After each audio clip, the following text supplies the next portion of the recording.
correspond à un bail qui est échu pour une configuration qui est incorrecte. Le DHCP décline qui, lui, va être envoyé par le serveur DHCP lorsqu'une adresse IP est déjà utilisée pour dire au client, bah non, tu ne peux pas utiliser cette adresse IP là parce que finalement, je l'ai déjà attribuée à un autre PC.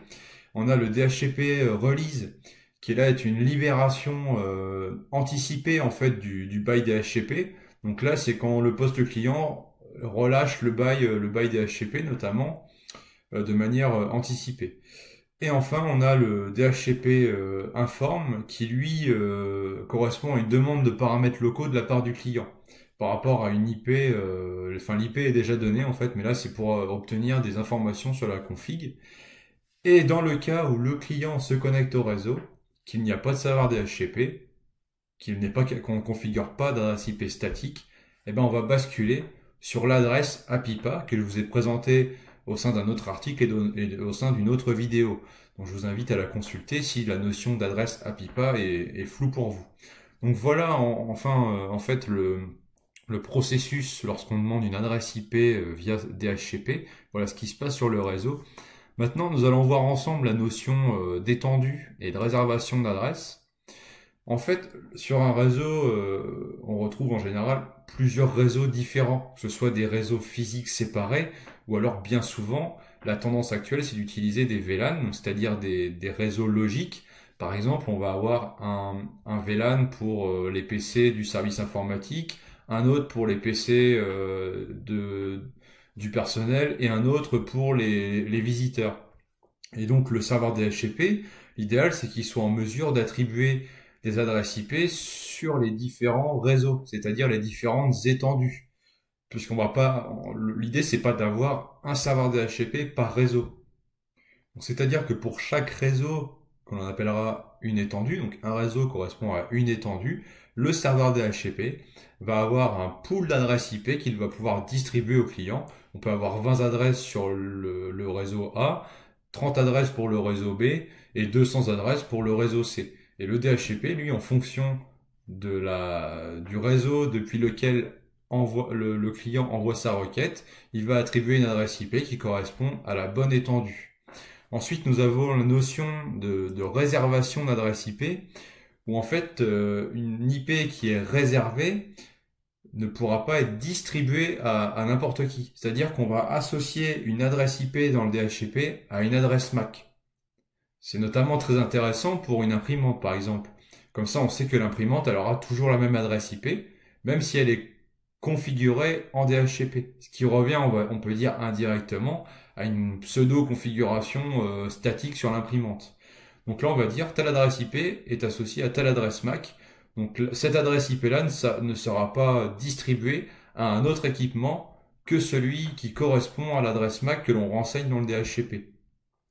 Donc il ne faut pas confondre ça avec la notion d'exclusion, c'est-à-dire qu'on peut faire dans le DHCP, on va définir un pool d'adresses IP. Par exemple, je distribue les adresses IP de point .100 à point .150 et on va pouvoir faire une exclusion pour dire je ne distribue pas l'adresse IP point .130 qui est en plein milieu de la plage. Ça va éviter de faire une plage de 100 à 129 et une de 131 à 150.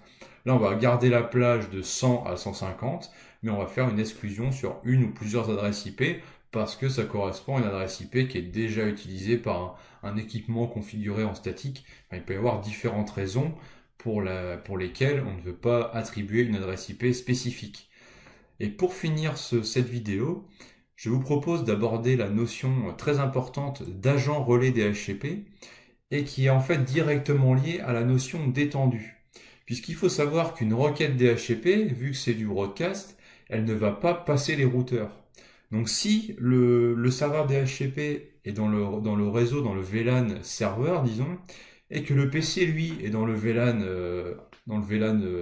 ordinateur, disons, comment va-t-il faire pour contacter via une trame DHCP le serveur DHCP qui n'est pas dans le même VLAN, puisque le paquet devra impérativement passer par un routeur, et ce qui n'est pas permis nativement avec une trame de broadcast. Donc c'est là que le relais DHCP intervient. Le relais DHCP, c'est généralement, donc, comme je le disais, le routeur, ou le pare-feu, si c'est le pare-feu qui fait le routage ou bien votre cœur de réseau. Et lui, on va lui dire, bah, pour cette étendue-là, le serveur DHCP, il a telle adresse IP. Donc quand le poste client va émettre une trame DHCP Discover sur le réseau, le routeur, lui, il va capturer cette trame-là et il va la relayer vers leur serveur DHCP qui est dans l'autre réseau. C'est pour ça qu'il joue le rôle d'agent relais DHCP. Il va permettre d'acheminer la trame entre le poste client et le serveur DHCP malgré que les deux équipements ne soient pas sur le même réseau. Donc cette notion est très importante puisqu'on peut avoir de nombreuses étendues tout en n'ayant qu'un seul serveur DHCP ou en tout cas un serveur DHCP qui est dans un VLAN isolé pour des raisons de sécurité. Donc, pour ma part, j'en ai terminé avec la présentation de la notion de DHCP, protocole DHCP, client DHCP, serveur DHCP ainsi que comment ça cause au niveau réseau. Donc si vous avez aimé cette vidéo, je vous invite à mettre un petit like. N'hésitez pas à regarder également les autres vidéos publiées récemment. On se donne rendez-vous la prochaine fois pour une nouvelle vidéo. Et en attendant, vous pouvez consulter les nombreux articles disponibles sur notre site IT Connect. Bye!